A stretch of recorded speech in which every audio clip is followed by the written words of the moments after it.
Ah, olá, pessoal, boa noite, tudo bem com vocês? Aí fazia algum tempo que a gente não fazia umas lives, mas hoje estamos chegando aí, né? Estamos reiniciando, né? E iniciando hoje o programa O Ponto da Política. Eu sou o Chicão Sumavila, editor desse programa. Hoje, segunda-feira, 15 de março de 2021, são 20 horas.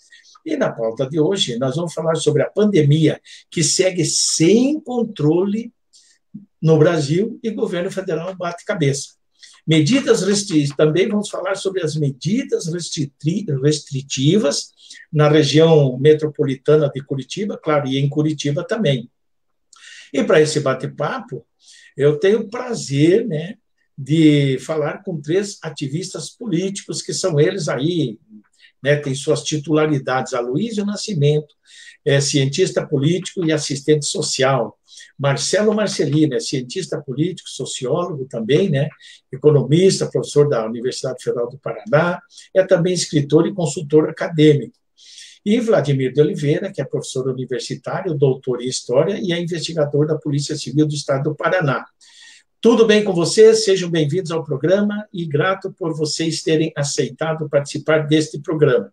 Enquanto vocês vão falando aí, eu vou compartilhar essa live, ok? Vão firme aí, tudo é bom para vocês. Boa noite. Boa noite. Se tiver uma ordem aqui, eu já me meti na conversa de falar primeiro, desculpe, então, né? Saudações aos nobres combatentes, aos telenautas que nos assistem, né? E saudações aos companheiros da live compartilhada aí. Tem alguém com o microfone aberto aí. Opa! Acontece também, né? Então, agradeço pela oportunidade mais uma vez ao nobre camarada, amigo Chicão Somavila, para esse debate, essas conversas tão salutares para a gente da sociedade, principalmente em termos de pandemia e golpe de Estado no Brasil, que chega a ser assustador o que está acontecendo no Brasil hoje e no futuro, que infelizmente nos aguarda, que não é bom, pelo menos a curto prazo.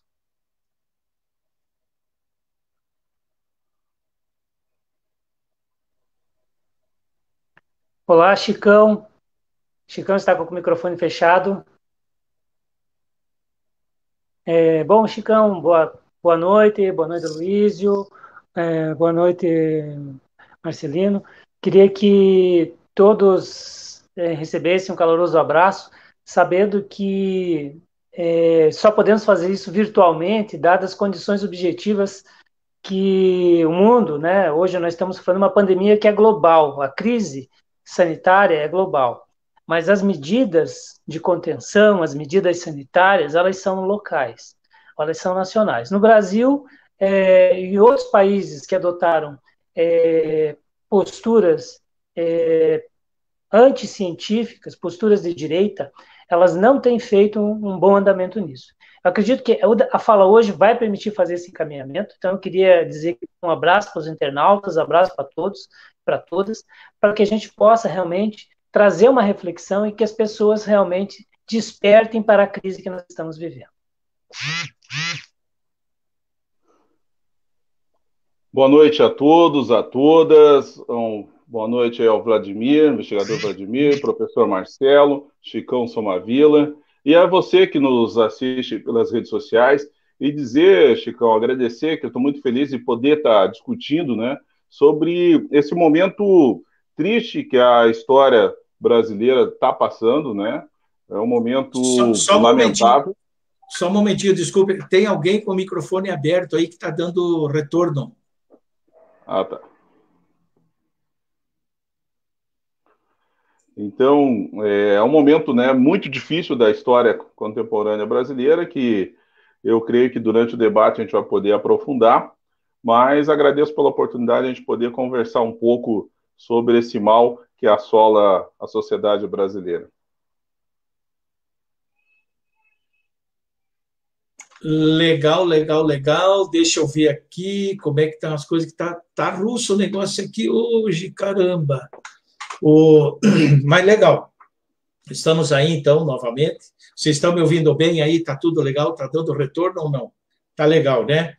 Então, muito bacana, é um prazer tê-los aqui, como já falei, muito legal mesmo, é importante que a gente volte a bater esses papos que são interessantes e tão necessários aí, né, para informação. E para esquentar os tamborins, pessoal, né, nós vamos falar aí, claro, sobre a pandemia que segue sem eu diria assim, ó, que segue, né, sem controle, e o governo federal, como eu falei, batendo cabeça. O Pazuello, que acabou de sair, porque agora há pouco foi nomeado o novo ministro da Saúde, né? O novo ministro da Saúde aí, que é ele acabou de ser nomeado aí pelo presidente da República, né? Eu até não peguei o nome dele ainda, se vocês tiverem alguma informação aí. Marcelo Queiroga. Marcelo Queiroga, legal. Então veja só, o Pazuello ele já vinha demonstrando não ser uma pessoa mais indicada para o cargo de ministro da Saúde, né? E ele se dizia especialista em logística, né? E os brasileiros continuavam sofrendo as consequências da sua má gestão frente ao Ministério da Saúde.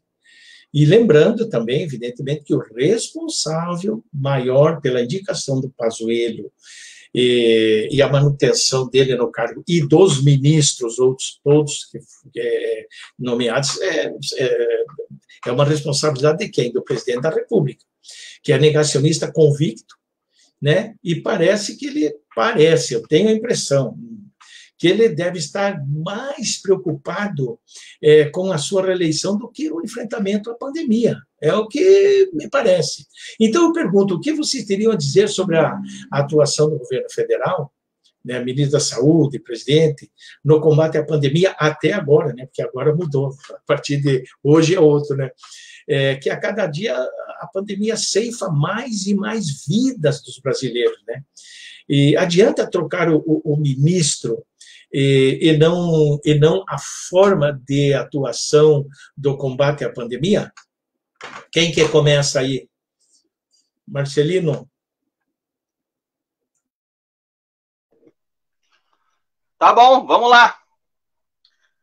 Bem, eu quero de largada aqui, já conversando com os colegas da live e também com os telenautas, e explicar o seguinte, na minha posição bastante direta e objetiva.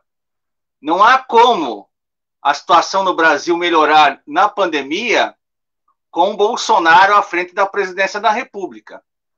Porque são questões incongruentes, porque não se trata apenas da mudança de um ministério, se trata de uma política mais abrangente em relação ao tratamento que se dá em relação à Covid-19 no Brasil.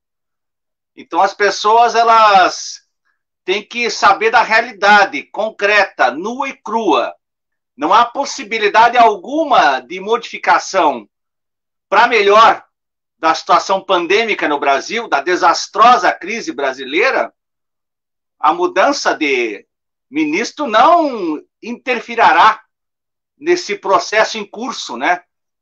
Nessa forma de desmanchar o Brasil na crise política, na crise econômica e na crise sanitária. Não há solução se não houver mudanças. E essa mudança passa pelo Jair Bolsonaro, o presidente da República. Mas, mesmo assim, nós temos que responsabilizar os governadores e prefeitos também das principais capitais e outras cidades importantes brasileiras, porque também não dão solução ao problema. Apesar da solução ser difícil, e ela, de fato, muito complicada, os governadores e prefeitos também, assim como o Bolsonaro, não tomaram as providências minimamente necessárias ao combate da crise pandêmica brasileira. A verdade é essa. Se a gente perguntar, por exemplo, para o Rafael Greca de Macedo, aqui na capital paranaense, o que aconteceu com os hospitais, aqueles que serviriam de apoio, que não seriam exatamente aqueles convencionais, que poderiam ser instalados em quaisquer lugares da cidade para atender os pacientes de coronavírus, Simplesmente o Rafael Greca de Macedo dirá que não existem, porque não existem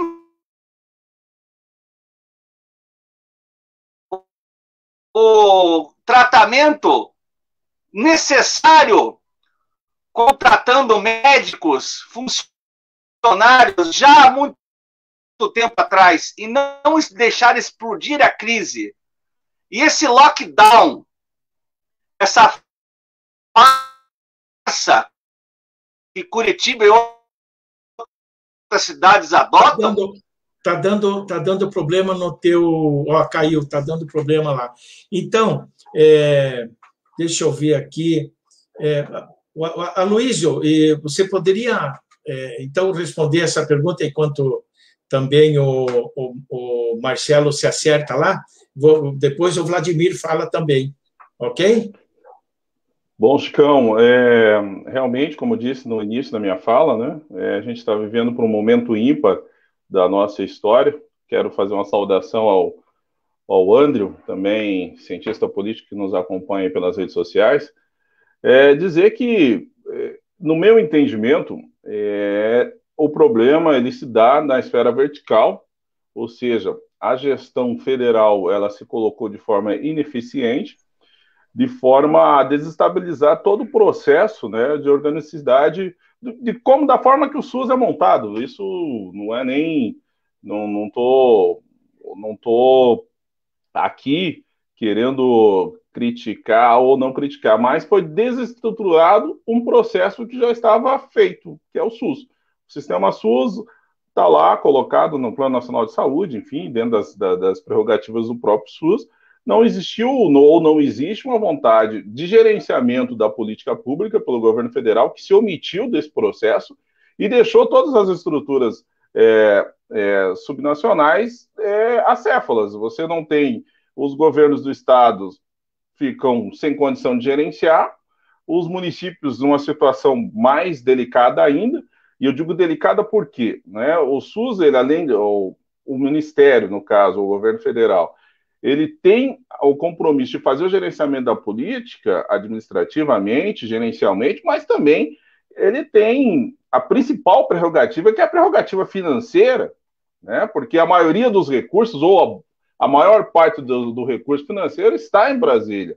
Então, salvo município A ou B, por alguma particularidade, ou pouquíssimos estados, e aí que puderam, de alguma forma, tocar um pouco a política de combate à pandemia. Então, a gente já vê uma falha desde o início do processo, lá em março, né, que se agravou com a saída do ministro Mandetta, né, e ficou aquele período maluco, sem ministro definitivo, né, e entrou o Pazuello, que ele não é um ministro no sentido amplo da palavra, ele é um preposto, né, que obedece diretamente às ordens do Palácio do Planalto, e também não está fazendo a política, né, uma série de desencontros de informações, uma série de negacionismo, né, no caso de não política, de não execução de política pública de saúde. Enfim, é uma ineficiência generalizada dentro do processo de saúde na esfera nacional. E, evidentemente, tudo isso, né, paralelamente ao comportamento do mandatário da República, né, nas redes sociais, comportamento público, em ambientes formais e não formais, isso tudo na contramão do que? Não do que o Aloysio fala, mas sim de órgãos internacionais respeitados, de uma OMS da vida, de determinações da União Europeia, próprio Israel, que o ministro e o presidente adora tanto, de que vários países, os próprios Estados Unidos, que ainda com o Trump deu uma guinada, deu uma diminuída nessas ações negacionistas. Então, o que ocorre é isso, você tem um ministério que não executa a política e você tem um mandatário que olha, é difícil definir, né, o presidente da República, eu não sei dizer, mas ele não entende, eu não sei se ele não entende da gravidade do momento que nós estamos vivendo, não sei se ele ignora no sentido de desconhecimento, ou ele ignora no sentido de que tem que ignorar, ou prefere ignorar, mas ele não dá o devido valor, né? Uma pandemia que está aí com mais de 270 mil mortos. É evidente que não poderia evitar todas as mortes, mas boa parte, se uma política pública eficiente fosse adotada, realmente seria evitável, mas, infelizmente, não é esse o cenário que nós temos hoje. Tem agora o Marcelo Quiroga, que é, se eu não me engano, presidente da Sociedade Brasileira de Cardiologia. Esperamos que ele consiga implementar uma política. Eu, particularmente, eu acho que é pouco provável, a não ser que o governo mude demais. Demais. É algo que, como brasileiro, eu espero que aconteça. Mas eu não posso deixar de terminar essa minha observação inicial, Chicão, sem colocar algo que parece um pouco curioso, mas entendo como relevante observarmos nesse debate, é que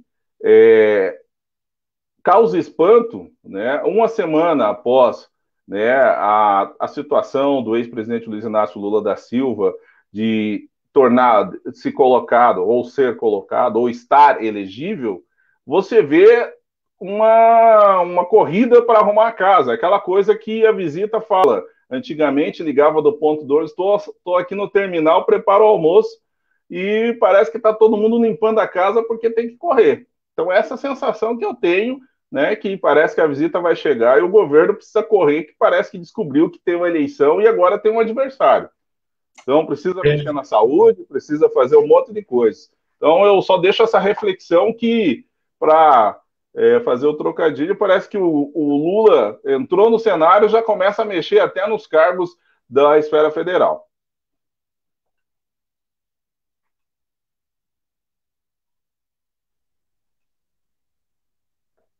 Chicão, o microfone está fechado.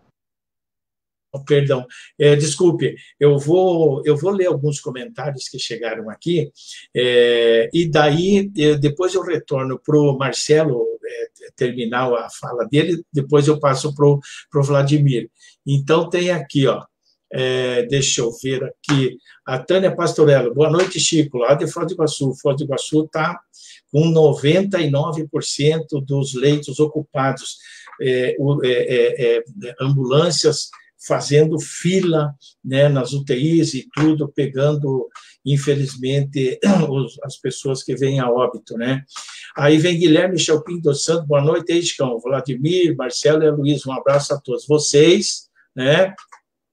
Tem aqui também o Anderson Ock Martins, boa noite, Chicão Somavila, um abraço, boa noite aos convidados, a Luiz, Marcelo e Vladimir, muito obrigado pela presença aí também, a gente lê todos, não deixa nenhum. Concordo com o Marcelo, diz o Guilherme Chalpin Santos, que é um advogado aqui de Pinhais. E aqui tem um contestando, que é o Josué José de Souza, ele diz aqui, ó, toda a unanimidade é burra, porque vocês, eu acho que é você, ele quis dizer, né, não convida alguém que pensa de outra forma. Vocês, eu acho que você faz mais politicagem do que faz do falador real, deve ser, eu acho que ele quis dizer do real problema. Às vezes a gente comete esses equívocos mesmo quando a gente está digitando, mas a gente vai lendo aqui. E se você tem a solução, se prontifica e traga resultados concretos, não fica de conversa mole. Realmente, José, entendo a tua indignação e tal, eu não tenho solução. Se você tiver solução, traga. Pode trazer aqui, que vai ser bem aceito se você tiver solução. Eu não tenho solução. Eu sou um comunicador. Eu convido as pessoas para falarem, né? Eu convido as pessoas para falarem, entendeu? E politicagem, eu não sei, não está em época de eleição, não está nada, não sei o porquê que você veio com tanta veemência assim, né? Com uma acidez adocicada, você está criticando, mas você tem espaço aqui, você tem tua opinião diferente. Qual que é a tua opinião? Você é a favor ou é contra o estado de coisas? Pode colocar que a gente lê aqui, tranquilo, Josué. Eu agradeço muito a tua participação aí. e pode colocar se você é a favor ou é contra a forma com que o governo Bolsonaro está conduzindo a pandemia no Brasil, tá? Fique à vontade, por favor, eu gostaria muito de ter tua opinião. O André Dubiello, já entrevistei ele ano passado e vou chamar ele para um bate-papo, se ele pudesse participar aqui, né, novamente. Não creio que exista alteração no quesito da política, ou não política, de combate à pandemia. A oportunidade de alterar isso foi dada pelo presidente da Câmara quando indicou o nome da doutora Ludmila, que nós vamos falar dela daqui para logo mais, e também do atual, do ministro que foi nomeado hoje.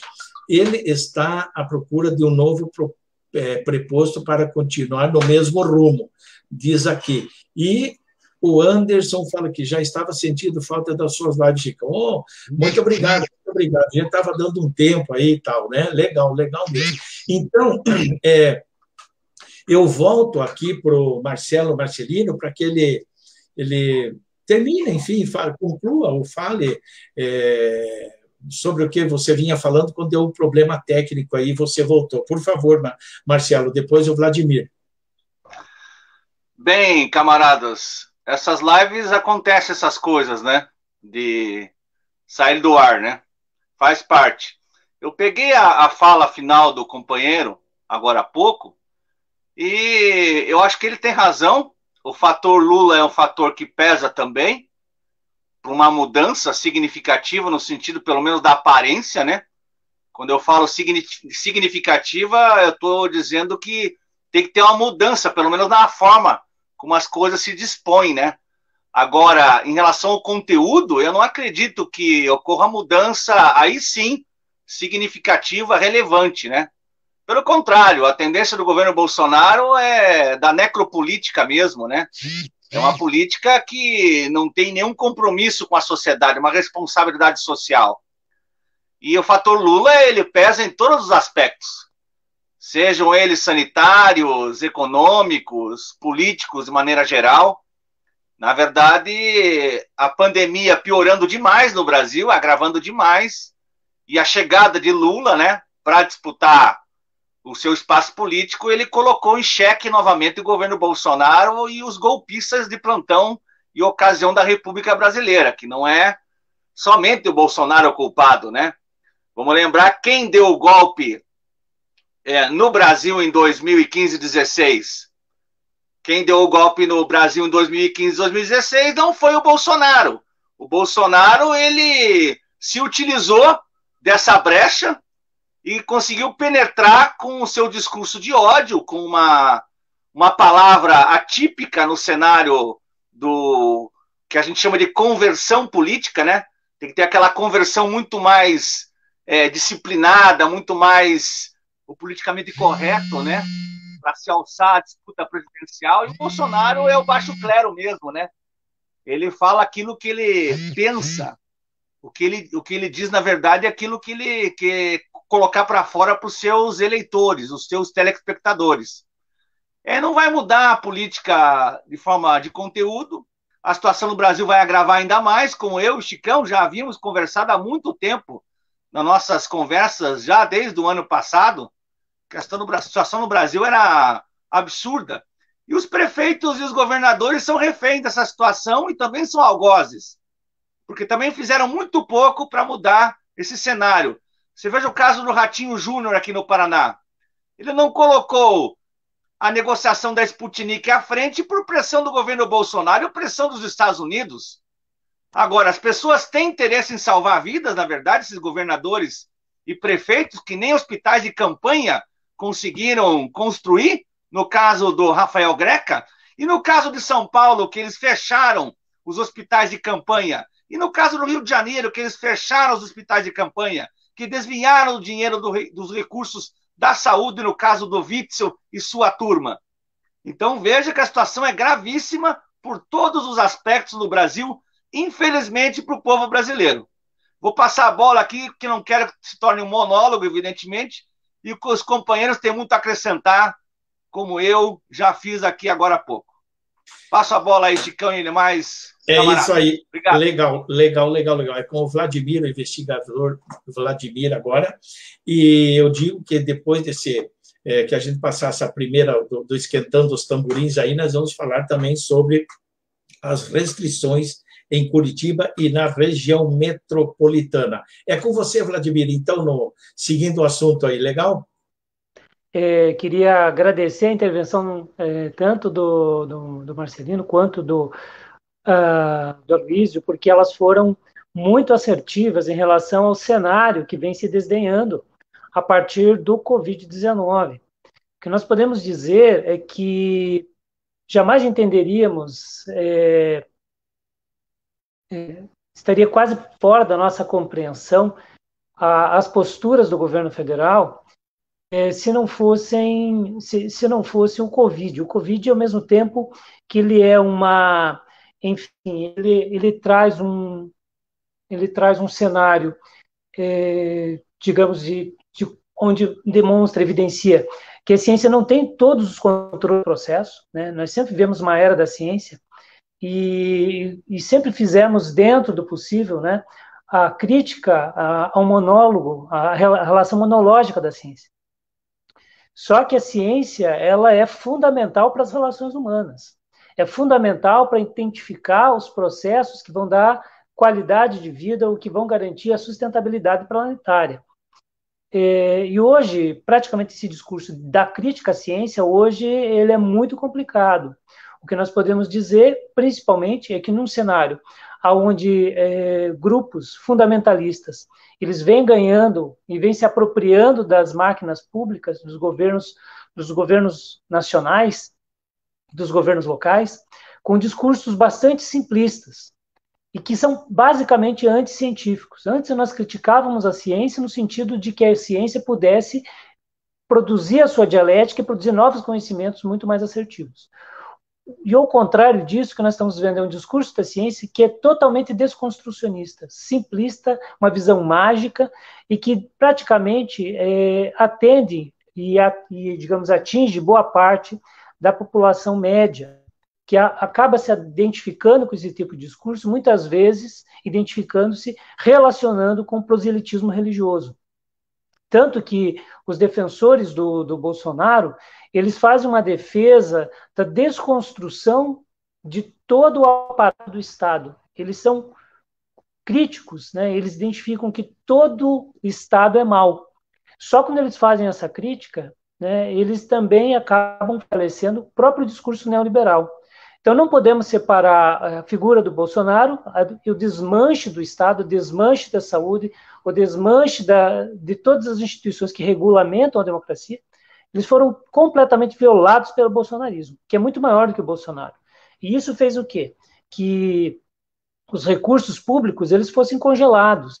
E nós podemos dizer que o neoliberalismo ele começa de forma muito efetiva com o golpe em 2016, Temer congelando por 20 anos, e há uma continuidade com Bolsonaro, só que agora com um discurso um discurso totalmente irracional, um discurso onde a saúde pública ela é problema individual, não é problema de Estado. Então, nós temos ao mesmo tempo que um governo que vem desconstruindo a saúde, ele desconstrói os recursos da saúde, ele, mesmo quando tem recursos, ele procrastina, ele faz com que os recursos não sejam aplicados no tempo correto. E esse tipo de postura neoliberal, neofascista, ele vem destruindo milhões de vidas. A minha pergunta talvez seja assim, qual é a saída para esse quadro? Não há saída, principalmente se a gente for pensar que se nós formos adotar uma postura de impeachment e que não seja a chapa toda, também não adianta. Não adianta você tirar o Bolsonaro e manter o Mourão. Não adianta o que nós precisaríamos fazer é fazer um processo de intervenção federal, fazer um impeachment da chapa e decretar novas eleições. E aí tem que ficar muito claro que tem que fazer um fortalecimento também do fake news, porque são os fake news que elegeram Bolsonaro, elas se mantêm durante a gestão republicana. Eles são usados como uma ferramenta para fazer com que as pessoas, o povo brasileiro, ele seja conduzido por mentiras. Então, uma hora é cloroquina, outra hora é vermectina, outra hora é gás de ozônio. Então, sempre são uma visão mágica, uma visão religiosa, que acaba criando uma falsa percepção da realidade. E é isso que nós temos que desconstruir. Então, eu diria que a verdade da ciência hoje, ela é mais importante do que tudo. E o fortalecimento da democracia.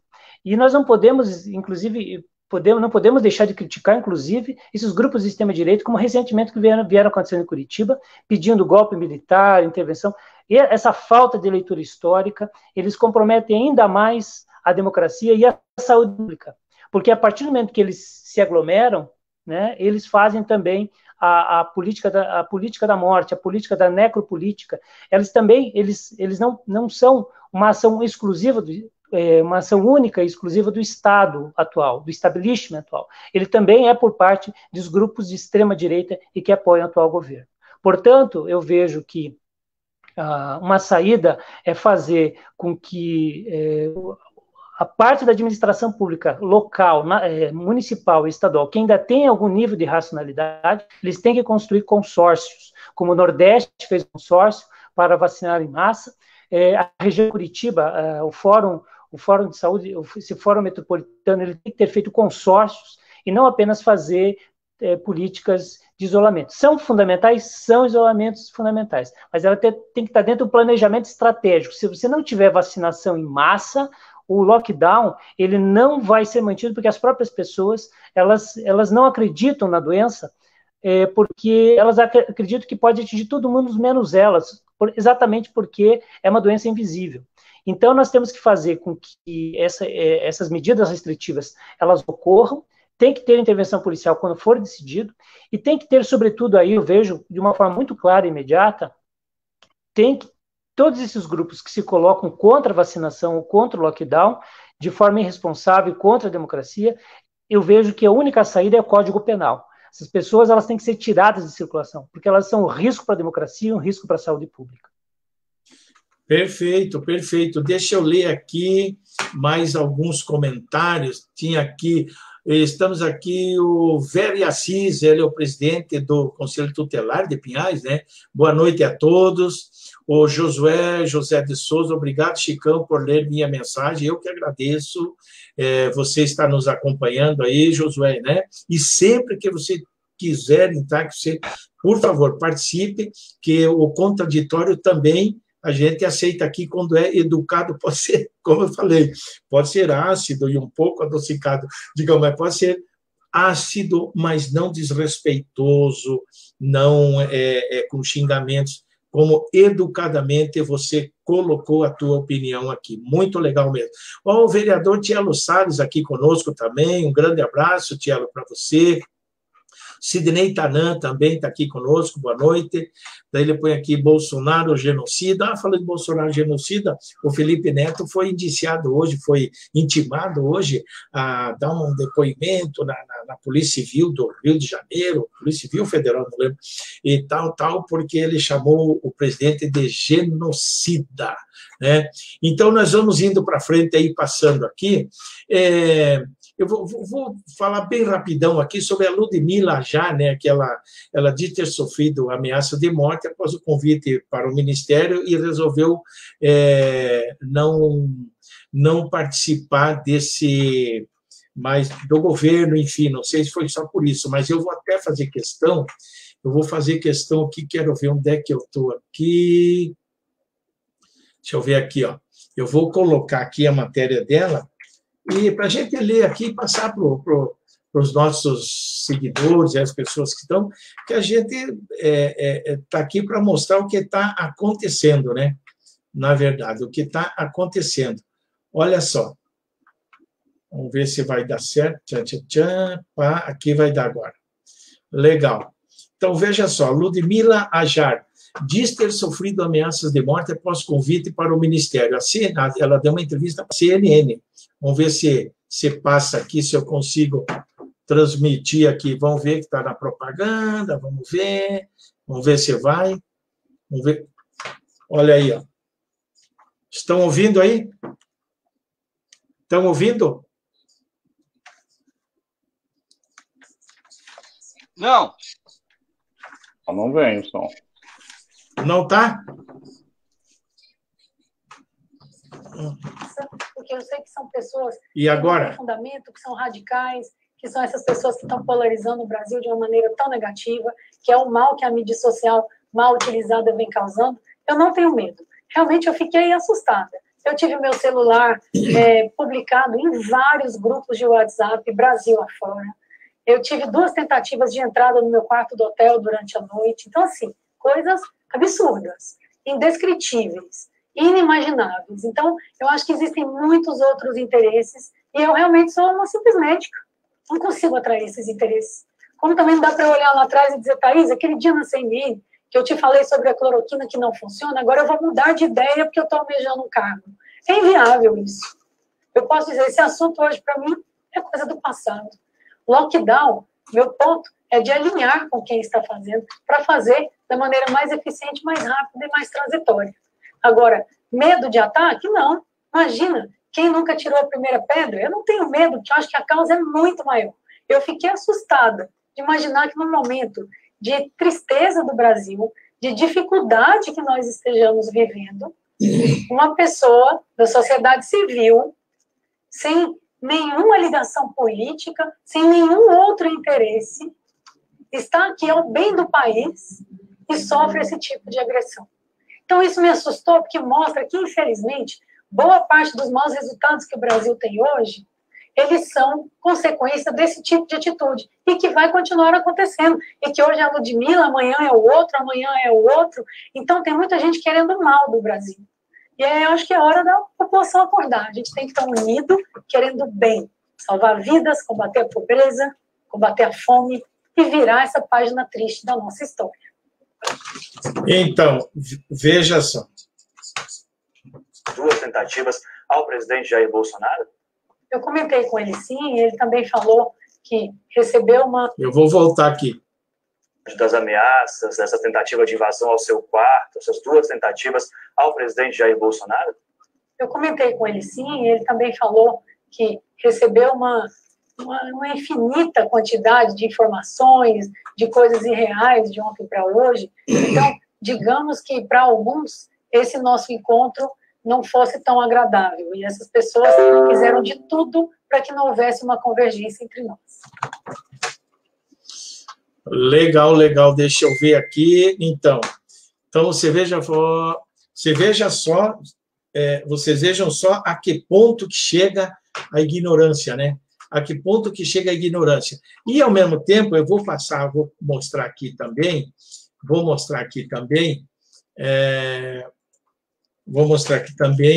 sobre o blog aqui do Velasco, né? Do Nolasco, blog do Nolasco, deixa eu ver aqui. Tá? Eu vou mostrar aqui para depois vocês comentarem sobre esse assunto que a Ludmilla falou, né? Sobre esse assunto, e esse aqui também para vocês verem só, que a gente, médico Marcelo Queiroga será o novo ministro da Saúde. O presidente Jair Bolsonaro fez o convite ao presidente da Sociedade Brasileira de Cardiologia na segunda-feira, como o Aloysio adiantou ali. Então, aqui, o presidente Jair Bolsonaro, sem partido, confirmou na segunda-feira que convidou o atual presidente da Sociedade Brasileira de Cardiologia para assumir o cargo de ministro da Saúde. O médico aceitou substituir Eduardo Pazuello e será o 4º ministro da Saúde de Jair Bolsonaro em 2 anos, né? Queiroga ficou cerca de 3 horas em reunião, etc. Então, só para a gente comentar aqui, o que vocês acham dessa declaração da doutora Ludmilla e da nomeação desse novo ministro? Quem que começa aí? Vai lá. O Aloysio. Aloysio, começa? Pode ser. Pode ser, Chicão. Bom, é lamentável, né, que em pleno século XXI, né, num processo de pandemia, né, no país, uma pandemia, né, de abrangência global, né, e o país, no seu pior momento da pandemia, uma profissional seja agredida, né, de diversas formas, por grupos, né, em tese ligados ao atual presidente da República. Isso é muito ruim, né? Até como o Vladimir falou, isso atenta contra a democracia, atenta contra a sociedade, contra o processo civilizatório nosso até. Né? É algo de você pensar numa democracia, ou numa democracia ou numa sociedade desenvolvida, algo que a gente via nas ditaduras, no período medieval, é algo realmente surreal. Né? Então, é algo de se lamentar e de se refletir. Né? É importante frisar também que essa semana, falando das agressões, um cidadão em São Paulo gravou um vídeo, se expôs, gravou vídeo atirando, tendo como alvo o ex-presidente Luiz Inácio Lula da Silva e falando em tom de ameaça. Né? A gente está passando por um período assim, um pouco bem anticivilizatório, um período de preocupação social realmente. Né? Com relação à nomeação do novo ministro, do Marcelo, né, para ser presidente da Sociedade Brasileira de Cardiologia, tecnicamente, né, e respeito dos colegas, creio que ele tenha capacidade para gerenciar. Agora, a minha pergunta fica se ele vai ter condições de implementar uma política ou se ele vai se tornar ou se ele vai se submeter, né, aos desígnios do Palácio do Planalto, né, sem questioná-los. Então, é essa a pergunta. Será que teremos autonomia, né, no gerenciamento do Ministério da Saúde? Eu digo, como cidadão, é evidente que a gente tem um posicionamento crítico, mas as pessoas estão morrendo. É importante e necessário que o país acerte nesse quesito, porque a situação realmente está crítica, né, em inúmeros estados, e aqui no Paraná a situação não é boa, né? Em Curitiba, a região metropolitana, a situação não é boa. Então é necessário, sim, que mesmo que tardiamente, que o governo federal, né, assuma a sua responsabilidade em gerenciar esse processo, de ir à compra das vacinas, né, de se colocar, de executar as políticas públicas que estão preconizadas no SUS. Ele não precisa ir além, é simplesmente fazer aquilo que já está lá, é só fazer o que está lá, né, que eu tenho certeza que as coisas vão funcionar. Eu quero só pontuar aqui, né, eu entendo que, na minha avaliação, o problema maior ele está na questão federal, porém, eu não, apesar da falta de gerenciamento, né, do governo federal, eu entendo que os municípios e estados, né, muitos deixaram, né, de fazer algo, ficaram na expectativa da espera do governo federal, né, e um jogando para o outro, o governo federal, ou aqui em Curitiba mesmo acho que o processo ficou muito claro, né? Os municípios em volta ficaram esperando Curitiba tomar decisões durante todo o processo, daí Curitiba tomava uma decisão e os demais iam atrás. O governo do estado achei muito perdido, até pelo alinhamento com o governo federal. Né? Até faz dias aí que o governador estava sumido, ficou 2, 3 dias desaparecido, deu a notícia aí da redução do ICMS hoje, se não me engano. Então, mas no combate à pandemia, foi bem colocado pelo Marcelo, que ele começou lá com a Sputnik e de repente desapareceu o processo da Sputnik do governo do estado, os 200 milhões para comprar vacina, ninguém fala mais. Então, vejo que alguns governadores, por alinhamento com o governo federal, estão deixando a desejar. E eu, particularmente, creio que no momento certo isso vai ter que ser explicado. Né? Deixa a desejar. E o Paraná, no ano passado, teve uma situação relativamente confortável, mas não é o que acontece neste ano. Né? Falo confortável com relação à pandemia, os números não eram tão assustadores, né? Comparando ao resto do Brasil, né? Evidentemente, mas agora nós somos o centro do problema. E nós não estamos vendo uma ação enérgica do governo do estado. Teve essa atitude que o prefeito Rafael Greca tomou, né? Que foi um pouco dura se comparar ao que está acontecendo no Brasil. Em termos de lockdown, eu posso estar sendo de capital, eu acho que é a primeira que colocou o termo lockdown, de fechamento mesmo, fechamento total. Pode ir, aí podemos questionar se está funcionando, é outra história. Mas em termos de lockdown, se não é a primeira, é uma das poucas. Nós vamos falar mais para frente disso. Então, ele tomou uma atitude pesada. Então, eu acho que, nesse sentido, alguns governantes, alguns gestores públicos aí para o Brasil afora têm se destacado. Mas muitos, infelizmente, estão atrás da moita. Né? Estão atrás da moita. Que eu acho que é pior até do que os negacionistas. Porque os negacionistas vão para lá, faz as loucuras deles, você sabe que eles não querem nada com isso. Mas aqueles que se escondem atrás da moita, eu acho que são piores. Sem dúvida, sem dúvida. O Marcelino, é com você. Eu gostaria que você comentasse aquela entrevista ali da doutora Ludmila, né? E também a nomeação desse novo, se é que dá para fazer alguma avaliação assim, né? Do Marcelo Queiroga. Ok? É com você. Bem, a questão da Ludmila ficou bem claro ali, né? Que apesar dela ser uma mulher de direita, ela não embarcou no bolsonarismo, né? Porque o bolsonarismo ele está muito rebaixado, né? Está muito decadente. E a pessoa, para se salvaguardar, não entrou nessa. Porque nessa barca furada, ela não iria entrar, porque toda uma reputação profissional dessa senhora que tem uma larga experiência na medicina não iria deixar de permanecer nessa trajetória, né, por causa do bolsonarismo. O bolsonarismo, para ela, não compensa.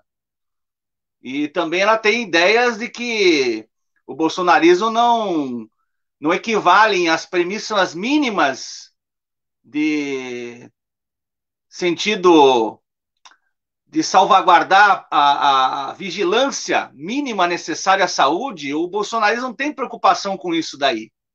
Então, ela sabe disso, está muito claro para ela. Né? Então, ela já descartou essa possibilidade com razão, no sentido para não manchar sua própria carreira, né, sua reputação. E, por outro lado, o Marcelo Queiroga já é um bolsonarista de carteirinha. Marcelo Queiroga é aquele sujeito que também participou, de forma direta e indireta, daquele movimento de expulsar os médicos cubanos do Brasil. São mais de 8.000 médicos cubanos que, se estivessem no país, poderiam contribuir muito com a situação da pandemia atual. Aí você pergunta, mas 8.000 médicos, eles dariam conta dessa demanda toda? Claro que a urgência da situação e o tamanho, o volume da pandemia é muito grande, é gigantesco. Mas esses 8.000 médicos cubanos, com a experiência que eles têm de uma medicina também alternativa à nossa, uma medicina mais popular, uma medicina mais preventiva, eles auxiliariam muito na questão da pandemia no Brasil. Marcelo Queiroga é um representante do movimento contra os médicos cubanos e é um representante das empresas privadas da saúde pública.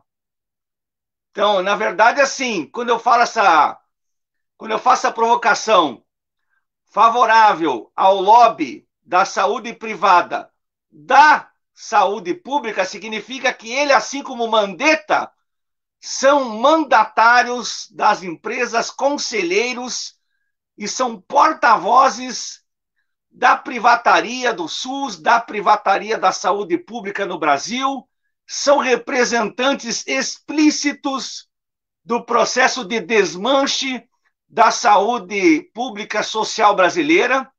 E Marcelo Queiroga tem ambições políticas e também econômicas. E o bolsonarismo lhe convém e cabe muito bem, diga-se de passagem. Por isso, aceitou de bom grado, que já era para ter acontecido ano passado, porque ele também estava na lista antes do Taixe mesmo assumir, depois da demissão do Mandetta naquela transição. Então, torna-se muito claro para mim que o bolsonarista Marcelo Quiroga, ele aderiu mesmo a essa política e não vai melhorar a situação do Brasil em termos de saúde. Porque a política não é dele, a política é do Bolsonaro e ele é um seguidor do bolsonarismo. Então, seguem mais observações com os demais colegas, companheiros de mesa aí.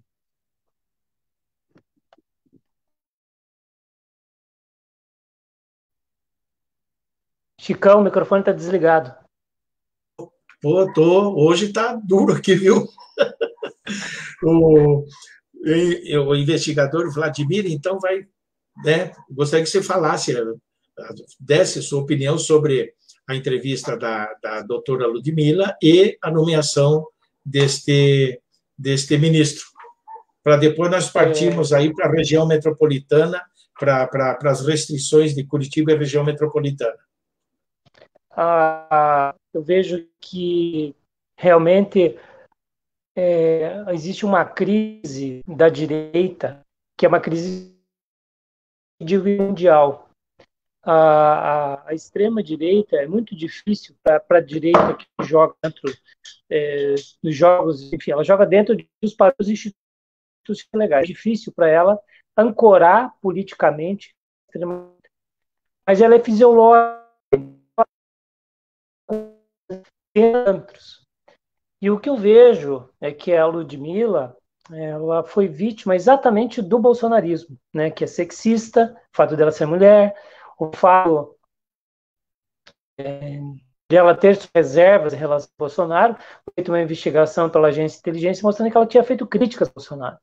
Então, na verdade, nós estamos vendo um tipo de crise democrática e um tipo de crise que também é pela permanência ou eu diria até que os poderes públicos, eles fazem das grossas a construção de um Estado paralelo pelo bolsonarismo.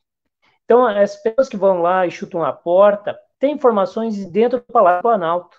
São pessoas que estão vinculadas ao grupo,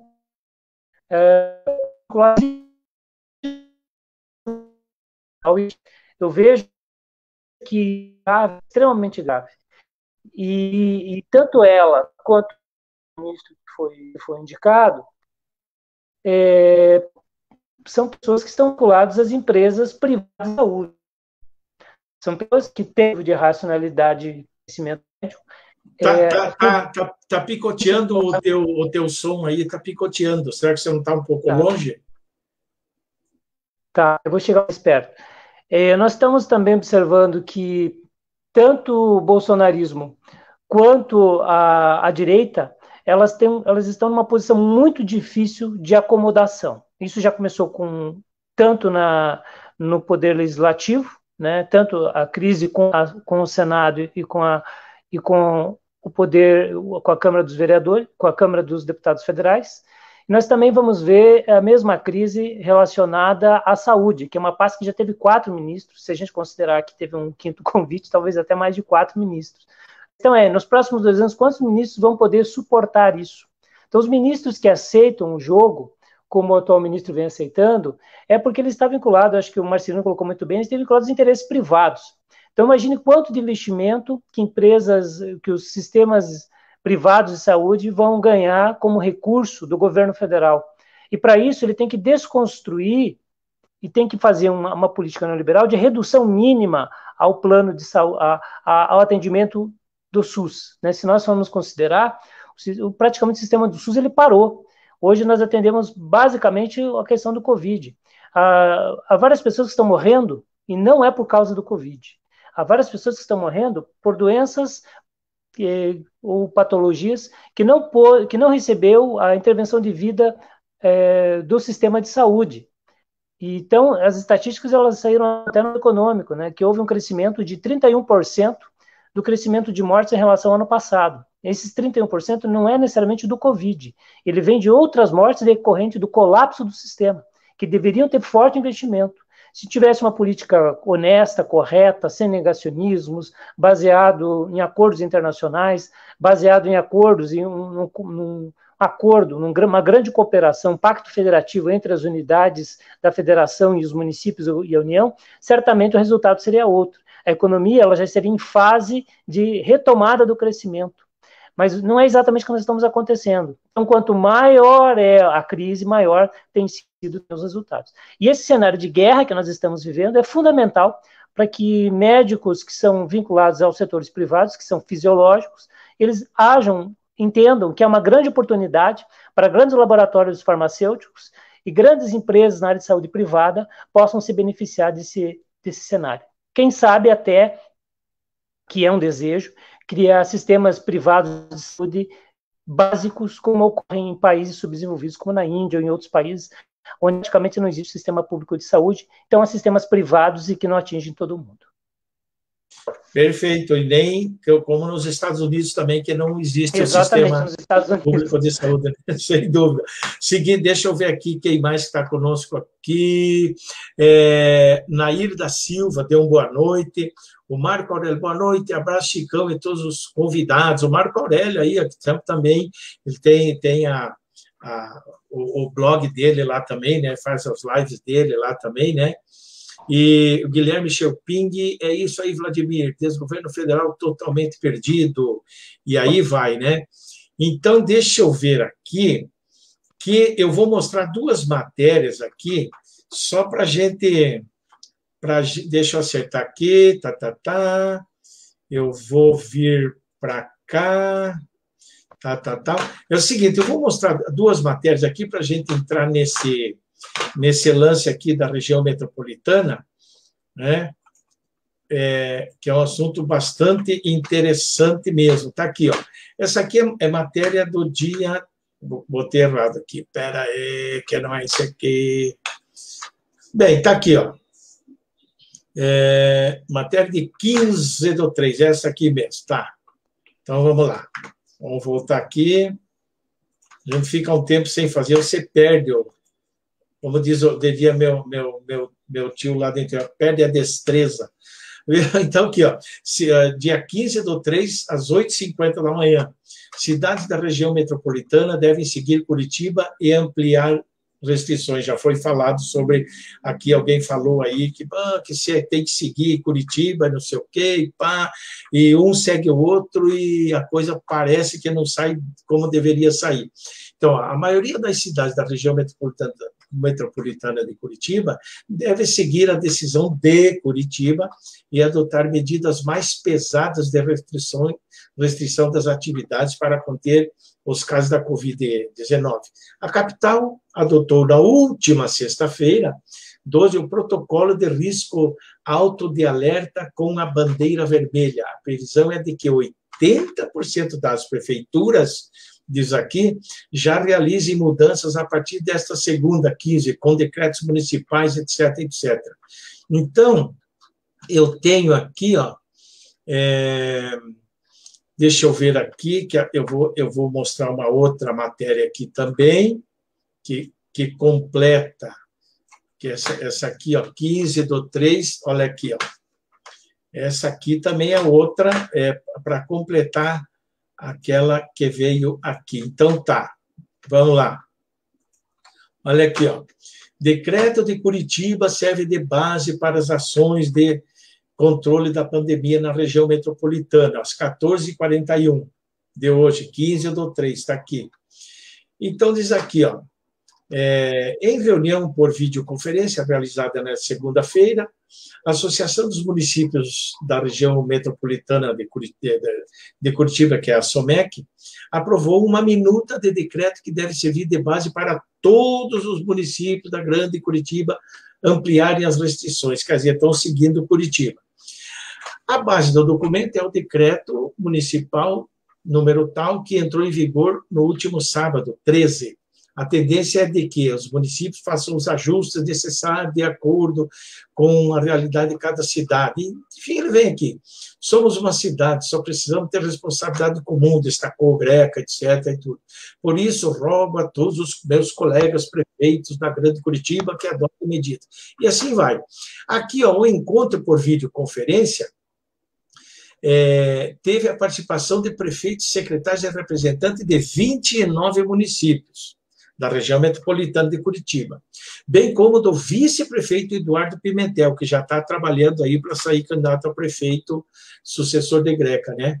Bem, da Secretaria Municipal de Saúde, bem como do vice-prefeito, da secretária municipal de saúde, Márcia Ursulac, da assessora especial do combate do gabinete do prefeito de Curitiba, etc, etc, etc. Então, ele fala aqui, participaram da reunião por videoconferência os prefeitos Helder Lazarotto de Colombo, Luiz Antônio Biscaia de Mandirituba, Nassib Hamad da Fazenda Rio Grande, Gerson Colodel de Almirante Tamandaré, que coordenou o encontro, Cláudio Casagrande de Campo Largo, Everton Vicentim de Campo Tenente, Josimar Frois, Josimar está aqui de Piraquara, Neneu Artigas de Itaperuçu, Gessé Zoller de Agudos do Sul, Maicon Groskoff de Piem, José Moreira de Tijuca do Sul, Marcos Anete de Balsa Nova, José Moura de Quitandinha, Karime Fayade de Rio Branco do Sul, Maurício Rivabem de Campo Largo, Patrick Magari, Cerro Azul, Margarida Cis de São José dos Pinhais, James Valério de Rio Negro e Bill Zanetti de Campina Grande do Sul. Aí destaca aqui que também acompanharam secretários e técnicos de Doutor Ulisses, Bocaiúva, Pinhais, Contenda, Quatro Barras, Tunas do Paraná, Araucária e Adrianópolis. Esses foram os secretários, não foram os prefeitos, né, que participaram. Então, eu tenho aqui algumas perguntas, claro, vocês vão falar sobre isso, mas eu digo assim, sobre esse lockdown, né?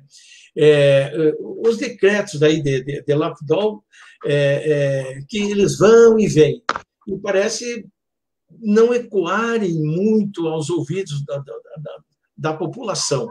Na concepção de vocês, qual é a eficiência ou eficácia em promover restrições ou lockdown como esses que estamos aí acostumados desde o início da pandemia aí, a ver, porém com os ônibus de transporte coletivo andando lotado. Alguns municípios agora, nesses decretos, não, um 50%, outro 35%, outro 60% lotado. Como que eu já perguntei primeiro, como que o motorista ou um cobrador, enfim, que fiscalização tem para alguém chegar lá e dizer, olha, aqui tem já está a lotação correta e tal, e tal, e tal. E, ao mesmo tempo, eu faço assim, um real e amplo e sério programa de auxílio emergencial para que fosse possível fazer, então, um lockdown pelo prazo de 21 dias, 30 dias, como dizem aí, apontam os epidemiologistas, né, e demais profissionais da saúde da saúde, né? Seria um passo importante ao enfrentamento? Existe dinheiro no Tesouro Nacional para isso? Quando eu digo assim, o auxílio emergencial é para o micro, pequeno, médio e para empresa, né? E também para o trabalhador terceirizado. O que vocês teriam a dizer sobre isso? Se ficou muito comprida a pergunta, eu repito depois. Quem que pode começar aqui? Vamos fazer o caminho igual que fizemos antes? Quem que respondeu antes? Foi o Aloysio? Fui eu. Então, vai lá. Então, deixa eu até ver, né? Que realmente a pergunta é bem longa, mas, assim, com relação ao lockdown, veja, na China, nos países asiáticos, né, funcionou de maneira, assim, com brilhantismo, né? Foi um processo lá, se deu de uma forma exemplar para o mundo todo, né? A disciplina oriental, é evidente que nós temos que colocar traços sociológicos, culturais, etc., etc., que podem, sim, interferir de que forma isso é aplicado ou aceito pela população. Mas, enfim, na Ásia deu certo. Na Europa, né, também deu certo, apesar que o Ocidente em si tratou com um pouco de descaso a questão da pandemia, mas deu certo. Né? E lá foi um lockdown de verdade, né? Fecha tudo, não abre nada, tal, pegou na rua, paga multa, é preso, enfim, um negócio incisivo, né? Então, e aqui no Brasil, quando chegou aqui no Brasil, porque também nos Estados Unidos, quando foi feito, Nova York e tal, também funcionou, dá a resposta. Aqui no Brasil, mesmo fazendo um lockdown à brasileira, ou um fechamento, né, porque daí importamos até a palavra, mas no nosso caso ficou, sei lá, não dá nem para dizer, né, lockdown com 60%, com 40%, 50%, isso não é lockdown. Mas, mesmo dessa forma, ele reproduziu efeitos positivos aqui no Brasil. Agora, eu entendo que é necessário, né? Os especialistas dizem isso, não é minha área não é da saúde, não sou epidemiologista, porém, é o que todos os técnicos falam, né? Quem sou eu para falar, não, estou errado, né? Então, e os números provam, né? Eu creio, eu acredito que tem que ser feito, acho que passou da hora de ser feito, creio que deveria ter sido feito desde o início do processo de pandemia, desde que começou em março do ano passado, já tem uma atitude, só que uma atitude verticalizada, porque alguns municípios, estados fizeram um ano atrás, daí aparecia na TV o presidente da República correndo atrás do povo, sem máscara, andando de jet ski, correndo de moto. Então, o cara que estava lá, pegava o seu ônibus lotadão, voltava de manhã, à noite para casa, via o jornal, estava lá o presidente dizendo que aquilo era loucura, o cara fica confuso, porque o cara não tem nem tempo, né? Porque só trabalha, etc. e tal, ele entra nessa onda de que tem que trabalhar, porque vai perder o emprego, que é o discurso do presidente. Então, aí eu acho que a liderança, né, e a forma de como a presidente da República se comportou durante o processo é totalmente equivocada. E aí está a responsabilidade dela durante sobre essa tragédia que a gente está vivendo. Em nenhum momento ela entendeu que a gente vive um processo de doença, que uma doença, ela pode não ser tão letal, realmente ela não é tão letal, mas ela tem um poder de contaminação muito grande, e esse poder de contaminação, o percentual de pessoas que vão precisar de um tratamento mais específico, ele se torna um percentual muito grande, e em função desse percentual, entra em colapso o sistema, como a gente chegou aqui hoje. Então, acho que eu entendo que o governo central tem essa responsabilidade de não ter liderado esse processo. É evidente que, pelo tamanho do país, fazer um lockdown é algo que daí a equipe técnica teria de liderar. Talvez fizesse por região, fizesse por regiões ou por estados. Enfim, é um outro processo. Mas eu entendo que deveria, sim, ter um processo verticalizado dessa tomada de decisões, com controle mais efetivo, rigoroso, etc, etc. E, claro, né, a questão econômica ela tem que trabalhar em paralelo. Né? Você tem que dar um auxílio emergencial. É evidente que as demandas econômicas elas tendem a cair, porque você não está saindo, você não está trabalhando, mas você tem que garantir o mínimo para a sobrevivência das pessoas, em especial num país onde a gente tem uma formalidade muito grande. Então tem que ser feito isso. A questão de recurso não é problema, você faz remanejamento, você faz como foi feito, foi aprovado por legislação, você faz como foi feito agora, mas você pode dizer, não vou dizer que você quebra o orçamento que está votado, mas você faz uma emenda que você flexibiliza ele para gerenciar as ações. O país tem capacidade, não tem dinheiro em caixa, mas o país pode ou emitir moeda ou tem capacidade de endividamento. Soluções para fazer dinheiro chegar na ponta, tem. Isso dá para ser feito, então, desde que tenha-se um projeto de nação, não fique naquela, o mercado isso, o mercado aquilo. Mas tem que ser feito. E já está aprovado, inclusive, pelos liberais. Tem que fazer a economia rodar. A economia rodar o quê? Aplicando vacina, as pessoas ficando imunes, e ficando imunes, você entrar num processo de normalidade e voltar a consumir. Então, aí nesse sentido, o governo brasileiro ele não está nem na direita, nem na esquerda, ele não está em lugar nenhum, porque ele nem está com os liberais, não está nem com os radicais, ele criou uma doutrina própria de combate à pandemia e de combate à questão econômica, que é única no mundo, né? E de um entendimento muito peculiar. Então, acho que as duas coisas são necessárias e têm que ser aplicadas, tem que ser efetivo. Você tem que ter o fechamento, porque é a única coisa que, nesse momento, você consegue diminuir o ritmo, você tem que ter a vacina e você tem que ter o auxílio emergencial para suprir a demanda econômica da população brasileira. Perfeito, perfeito. Marcelino, você? Bem, o que essa pandemia... Antes, só deixa eu ler aqui algumas... Desculpe. Vai lá. Arnaldo Oliveira, ó, o vereador Arnaldo Oliveira. Boa, Chicão, boa noite, boa, legal, valeu, Arnaldo. Guilherme Chelpin pergunta aos convidados, Chicão, qual a opinião deles em relação a essa volta do Lula ao cenário eleitoral? Isso aí para uma outra live que hoje já está cumprindo. Luiz Carlos Heleno, boa noite. Debate urgente. A proteção à vida está sendo jogada ao salve-se quem puder. João Lourenço, boa noite, Chicão. E aos debatedores, um grande abraço. Desculpe, eu tinha que fazer esta leitura aí, por favor.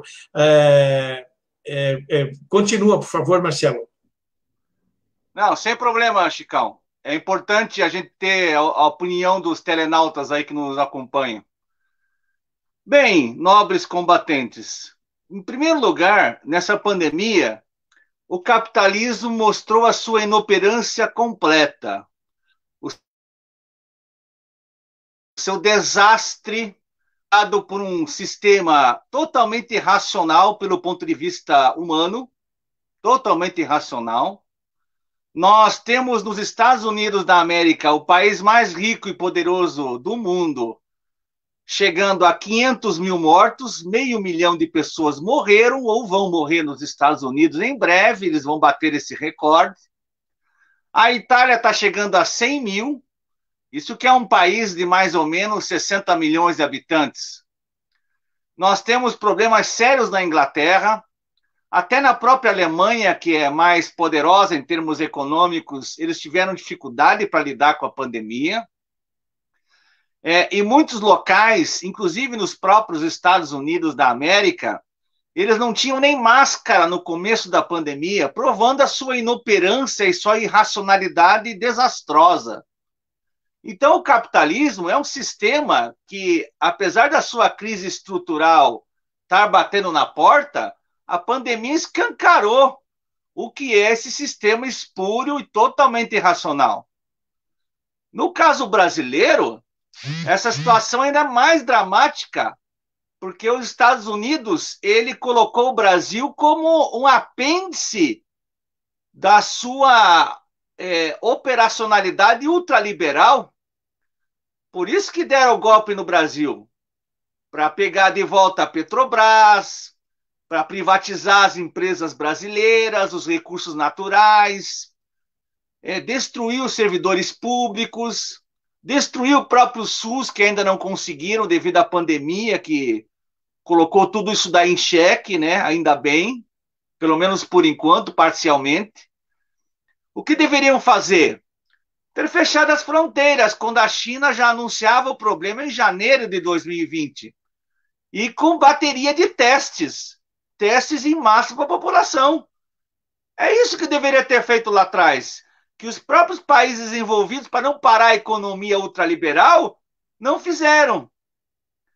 E o Brasil, claro, um país dependente atrasado, na órbita dos Estados Unidos da América, na geopolítica internacional da guerra híbrida, adotou esse tipo de comportamento da era do falecido, pelo menos por enquanto, o Trump. O Bolsonaro é o Trump aqui dos trópicos da periferia. Só poderia adotar uma política, né, de necropolítica como essa daí. Não teria como não ser diferente, né? Ele foi eleito para isso, afinal de contas. Agora, vamos olhar bem a situação. O que os municípios deveriam fazer? Os mais ricos, como Curitiba, que é a quinta capital, quarta cidade mais rica do país, ter feito uma organização de teste em massa, ter feito um lockdown de 21 dias direto, ter fechado tudo e ter feito um apanhado de recursos orçamentários para distribuir para as micro, pequenas empresas, para a população em geral, para os trabalhadores, isenção de impostos, de taxas.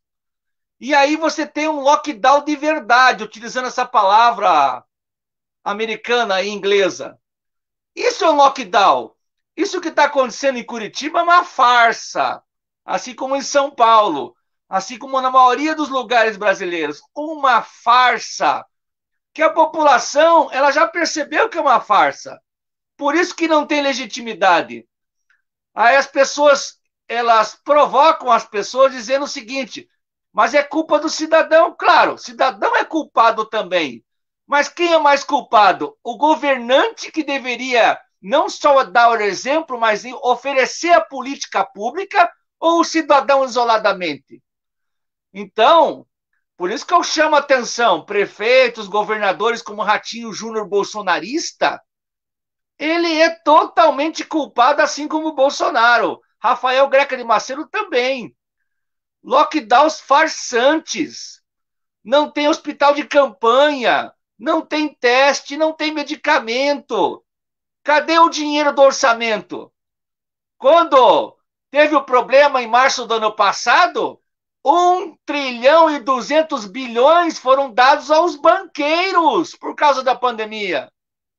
Esse dinheiro deveria ser dado para a população, para as pequenas e microempresas, para fazer um fechamento adequado, para controlar de verdade a pandemia no Brasil, nos municípios e nos estados. Agora, isso daqui é uma farsa. Por isso que o cidadão ele desmerece o lockdown. Porque ele não acredita, e com razão. O Chicão acabou de mencionar.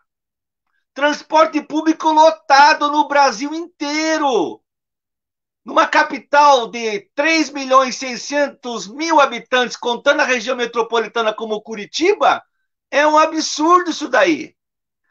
Pinhais, por exemplo, teve 5 mortes computadas em 10 dias. Tamandaré teve 10 em 10 dias, contadas, formalizadas, fora aquelas que a gente não sabe. O Brasil está chegando a 300.000 mortes oficiais. Tem milhões e milhões de contaminados. Então, esse lockdown farsante sem auxílio emergencial para as pessoas, como é que as pessoas vão ficar em casa? Então, isso daí é uma política totalmente fraudulenta, farsante, descarada, mentirosa e deve ser denunciada. Não só conosco aqui nessa live, lógico, mas com todas as pessoas que acompanham esse processo de perto. É uma farsa não só do Bolsonaro, de todos esses governantes, pelo menos a grande maioria esmagadora. 5.570 municípios no Brasil.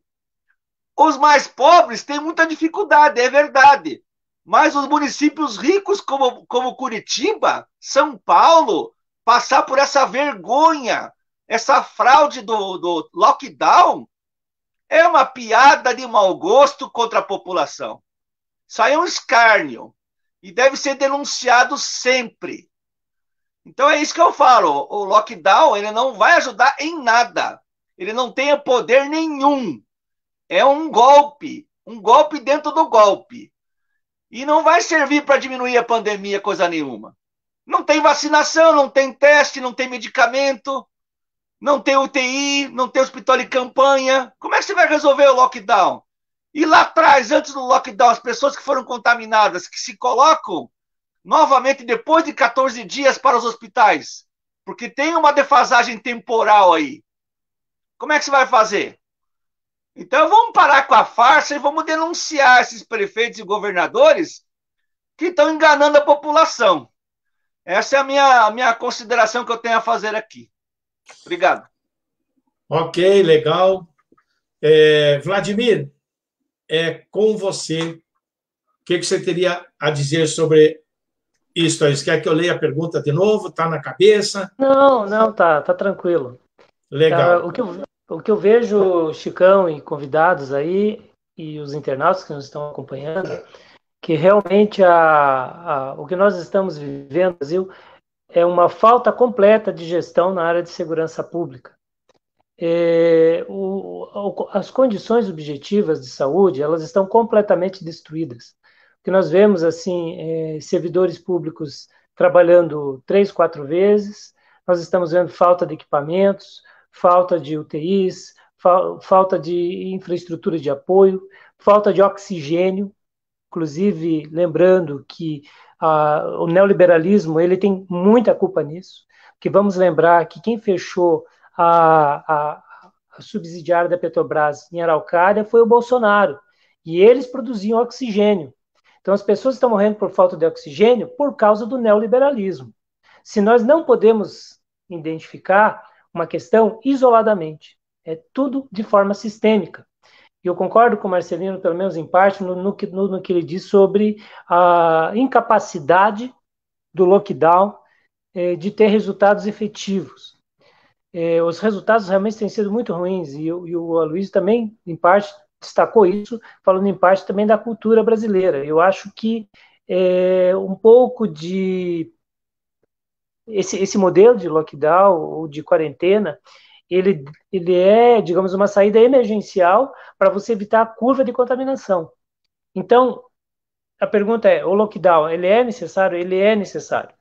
Mas, isoladamente, ele funciona? Não vai funcionar, porque o lockdown ele tem que funcionar com uma política pública acompanhando os processos. Você tem que monitorar todas as doenças, tem que monitorar todas as doenças respiratórias, você tem que fazer isolamento por determinação médica, inclusive em alguns casos até por decisão judicial, você tem que fazer isolamento, e você tem que ter um aparato de polícia para disciplinar as ocupações onde tem aglomerações. E isso serve para as ocupações públicas e serve também para empresas que usam da aglomeração para poder ganhar dinheiro, para formar o seu capital, como são as empresas privadas de transporte público, que é outro problema. Então, nós temos que, inclusive, promover outras formas de transporte. Eu vejo que toda crise ela também tem que ser um modelo de transformar a própria organização das cidades.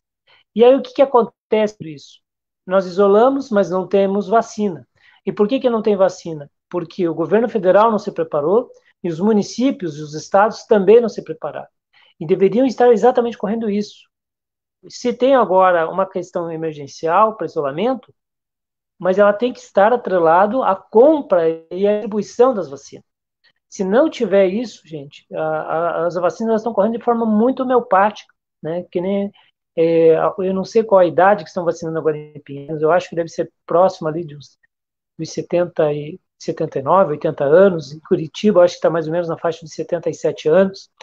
Então, vejam bem, a pirâmide etária ela começa a aumentar a partir ali da idade média, ali entre 40 e 60 anos, tem uma grande ampliação da população.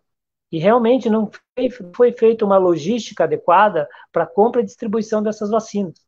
Então, o lockdown ele tem que fazer uma pressão dentro do planejamento estratégico, de médio prazo, e fazer esse acompanhamento, mas dentro dessa seara de acompanhamento. E agora, quando fizer o fechamento, não adianta, gente, tem que ter intervenção policial, como teria que ter tido intervenção da Polícia Militar em frente ao quartel do 20 Bib, onde estavam aqueles fascistas pedindo golpe militar. Tinha que ter bomba de gás lacrimogêneo e prisão para esses delinquentes. É isso que tem que ter. E para as demais populações tem que fazer o controle, tem que estar a polícia controlando os terminais, para inclusive notificar as empresas, elas precisam ser notificadas, inclusive criminalmente e judicialmente, essas empresas que estão fazendo aglomerações. Então eu vejo, gente, que não pode se brincar com uma condição dessa. Tem que ter uma política sanitarista forte, rígida, e tem que ter forte controle dos aparatos de polícia. Nessas condições, a democracia ela tem que fazer a sua parte, que é a liberdade de opinião, mas ela também tem que ter responsabilidade social. E aí eu vejo que, nesses casos, pessoas que se contrapõem à vacina, que negam o problema da pandemia, eles são riscos para a democracia. Tanto os aparelhos de comunicação, quanto os grupos, porque são vários grupos fascistas que saíram do armário e que estão prejudicando as políticas públicas, pelo menos daqueles governos que são mais democráticos, né? Temos várias cidades que são progressistas e governos que são progressistas, que estão tendo dificuldade em fazer em razão da opinião pública. E eu vejo assim, que a grande questão os governadores e os prefeitos, eles precisam entender que a responsabilidade social ela é mais importante do que o resultado eleitoral. Alguns vão para a eleição, pode ser que percam, mas eles têm que ter essa responsabilidade. Porque o que vai acontecer é a mesma coisa que aconteceu nos países golpistas da América Latina. Aqueles que produziram o golpe, que produziram o genocídio, eles vão ser, num segundo momento, quando partidos progressistas assumirem o poder, como vem acontecendo, nós sabemos que o cenário do bolsonarismo está entrando em crise, os próximos partidos de esquerda e centro-esquerda, elas tendem a assumir o controle do Estado novamente, vai começar a lavar a roupa suja. E tem muita gente que tem que ser detida e indiciada criminalmente por crime contra a humanidade e crime de responsabilidade. Inclusive, há muita prevaricação por parte dos agentes públicos. E tudo isso tem que ser notificado judicialmente e criminalmente.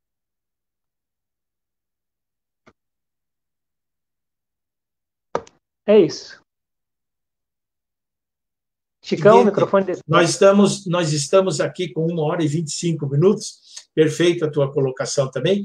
Eu vou ler aqui uma colocação da Celci Carneiro Leão, e daí eu vou pedir que vocês façam as suas despedidas, enfim, suas considerações finais, em questão de 1 minuto, 1 minuto e meio cada um, começando pelo Aloísio, aí o Marcelo e daí você. Beleza? Eu só vou ler aqui para o que ela diz aqui, ó.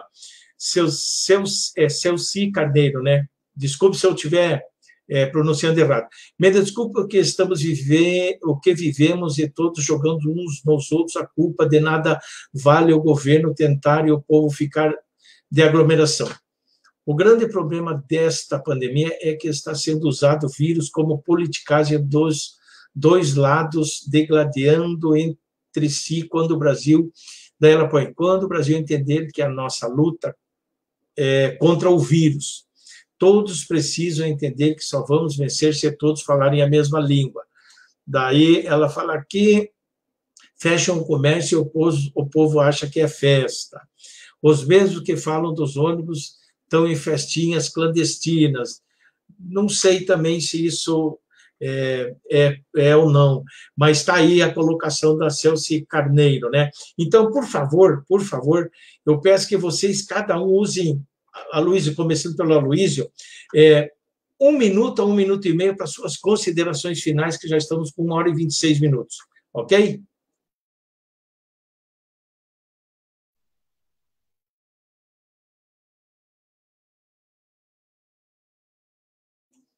Teu som, Aloísio, teu som. Ok, agora foi. Primeiro, quero agradecer a você, Chicão, pela promoção desse debate. Isso é importante para a sociedade. Agradecer a presença aí do investigador Vladimir, o professor Marcelo.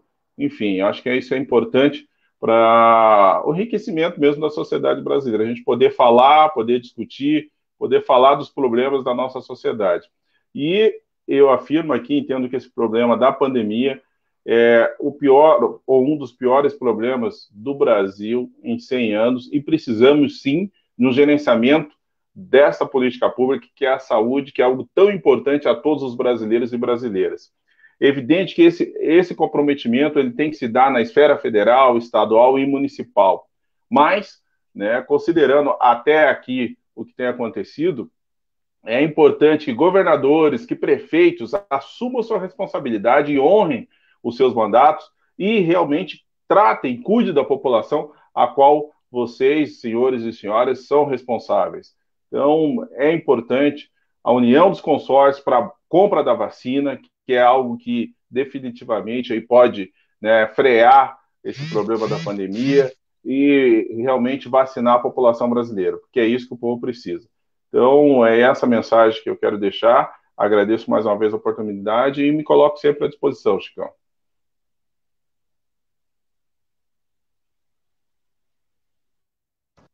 Chicão, microfone.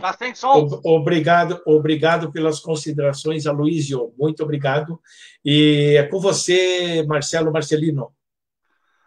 Bem, eu quero agradecer muito os companheiros dessa live. Eu acho que eles trouxeram boas reflexões, para não falarem ótimas, né? Porque eu acho que foi um debate à altura, né?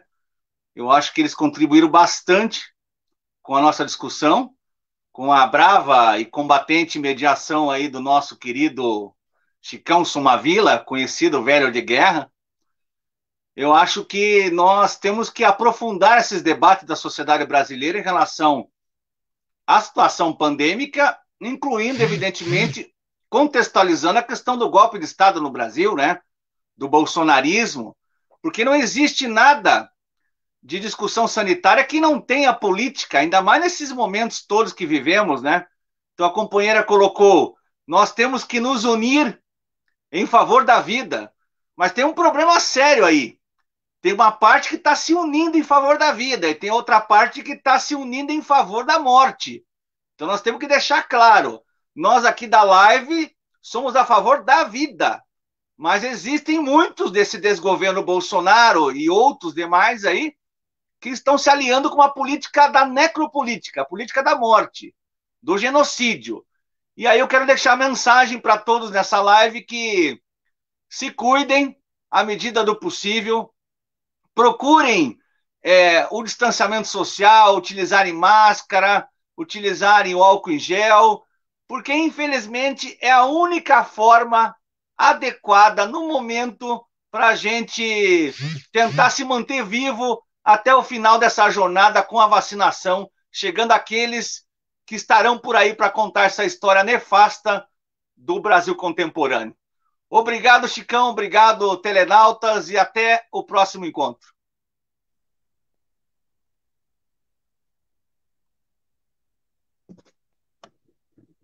Tá sem som, Chicão? Oh, caramba, tá dura a coisa hoje aqui. Velho Assis, parabéns pela live, companheiros. Tá, que é que a gente fica tempo sem fazer, né? Então é isso aí. Com você, Vladimir.